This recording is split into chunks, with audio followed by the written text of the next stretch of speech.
Hello students, good morning. So the explanation of birth chapter is all done and I hope it is clear to you. Now let's discuss its questions and answers. The first one is, why was Andrew so serious and overwrought, overtired that particular evening? That evening, Andrew was tense and serious. He had a disappointing evening with his girlfriend Christine. Moreover, he had seen some painful incident of husbands suffering at the hands of their wives. Whatever our mood is, we just see the world like that. Similarly, Dr. Andrew's mind was full of the disappointment from the side of his girlfriend, so he was looking at all this from in all the husbands. He was short of sleep as well.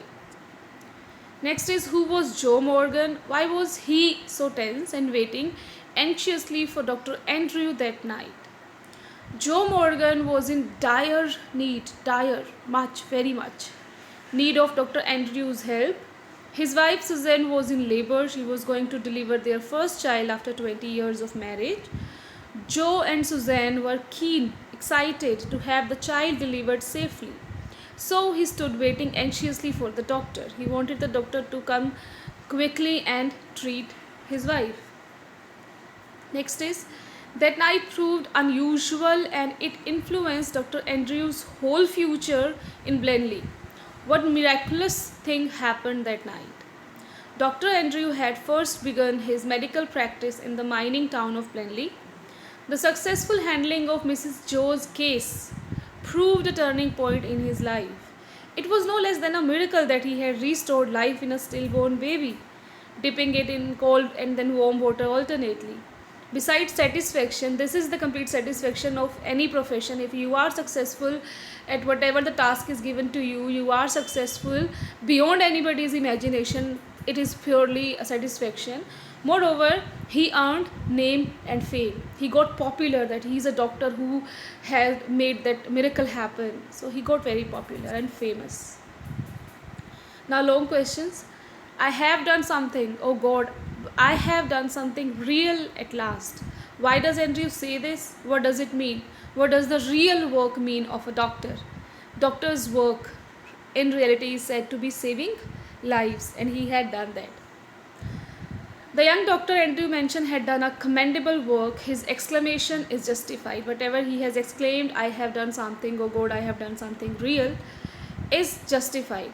He had not only helped the middle-aged lady in the safe delivery of a male child, but also restored them to perfect health, both mother and baby. Suzanne Morgan's strength was ebbing, reducing after the delivery. She was almost pulseless. Andrew gave her an injection and worked severely, hardly to strengthen her heart. The major achievement of Andrew was to resuscitate the stillborn child. First, he laid the child on a blanket and began the special method of respiration. And then he tried the hot and cold water treatment, dipping the baby alternately. He labored in vain for half an hour. He then made another last effort. He wrapped the child with a rough towel. He went on pressing and releasing the baby's little chest with both his hands. So he made these attempts. First, he put the baby on blanket and gave special method of respiration. Then he dipped the baby into hot and cold water alternately. And the third and the last effort was he rubbed the child with rough towel and then he pressed and released the baby's little chest with both his hands. These were the all efforts. At last the baby responded. His chest heaved, gave a push. Andrew redoubled his efforts. The child was gasping now. So first he had got heartbeat and then he got breathing. A bubble of mucus came from his tiny nostril. The pale skin turned pink because blood circulation began. His limbs became hard. Then came the child's cry.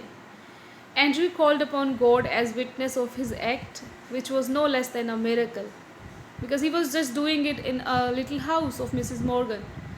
Okay, no else team of doctors or nobody else was there. So that is why he called upon God as witness of this miracle. It was not mere theoretical talk, what you read in books, but a practical achievement, something real and solid. Next question is, There lies a great difference between textbook medicine and the world of a practicing physician. Discuss. A physician who is practicing his skill on the people is far different than what he read in the textbooks. Do you agree or not? We'll have to discuss it. Normally, the medicines prescribed in the textbooks are used by the practicing physicians. However, in extreme cases of emergency, the physician's experience, resourcefulness, and practical approach become far more important than the theoretical knowledge. Okay, an experienced physician can be more beneficial for a patient than a highly educated one. For example, a victim of bum injury, snake bite, or suffocation through drowning needs immediate help. The nearest available doctor may not have all the facilities needed for the case. It cannot be a big hospital. In such a situation, first aid is a must to save the patient's life before rushing him to the hospital for proper care. With limited resources at his command, the practicing physician experiences, resourcefulness, and practical approach become far more important than the theoretical knowledge. So, in such a situation, first aid is a must to save patient's life before rushing him to the hospital for proper care.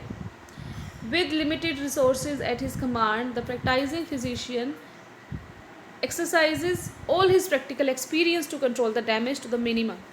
Although he may not have all the facilities, but what he has is the experience of these cases, so he can have all his experiences and can control the damage to the minimum and check the victim's state from further deterioration. A first aid is given. A stitch in time does save 9. You must have heard this. A stitch in time saves 9. A timely action can save the further damage. So a stitch in time does save 9. In such cases, the practical help comes as a rule. So yes, the practical experiences, resourcefulness, knowledge are far more important than whatever you read in your textbooks. Now, short questions again. Who was Joe Morgan? Why had he been waiting for Dr. Andrew mention? Joe Morgan was a driller in Blenley, a mining town. He was a big, strong, and heavy middle-aged person. Joe and his wife Suzanne, who had been married nearly 20 years, were expecting their first child. Joe was waiting for the doctor to help Suzanne in the delivery of the child. Next is, where did Joe lead Andrew? Why did he not go in with the doctor? Joe Morgan led Andrew to his house. The address was 12 Blaina Terrace. His wife was about to deliver her first child after being married for nearly 20 years. Joe was quite tensed. He refused to go inside the house. Even his voice showed signs of strain. He was very much upset, stressed. Next is, don't fret, mother, I'll not run away. Why do you think Andrew say so? When Andrew came, checked Suzanne Morgan, there was some time for delivery. And Morgan's mother, who was very experienced, as she was very old, she had seen so many deliveries. So she thought that the doctor would go away saying that there is some time left, I'll come later. And she did not want the doctor to go. Mrs. Morgan's mother offered to make a cup of tea for the doctor. The experienced woman had realized that there must be a period of waiting. She was afraid that the doctor would leave the case saying that he would return later, and she did not want this to happen, so she offered a cup of tea. Next is, why did Andrew decide to remain there until everything was over? Although there was a little time for delivery, but still Andrew waited there. Why? Andrew had reached Brangover at about midnight. He was very worried and upset. He needed some rest and sleep. He knew that he could not sleep even for an hour if he went home. There was not that much time for delivery. Secondly, he knew that the case would demand all his attention. The case was very important one, very critical one. First, it was after 20 years of marriage, so yes, Suzanne was a little middle-aged, and second thing that it was before time, so the case would demand all his attention. He felt lethargic, lazy, and decided to remain there until everything was over. Next. What had Andrew been thinking about? How would you like to describe the state of his thoughts? Andrew had been thinking about the unsuccessful married lives of some persons he knew. Bramwell was foolishly devoted to a woman who deceived him immorally, cheated him out of morals. immorally means who doesn't have morals. Edward Page was bound to quarrelsome Blodwen. He was married to a quarrelsome lady. Danny was living unhappily apart from his wife. Danny was separated from his wife. His thoughts were muddled, confused. Next is, what was Andrew's view of marriage? Why was he resentful and confused? For Andrew, marriage was a peaceful and beautiful state. He used to think that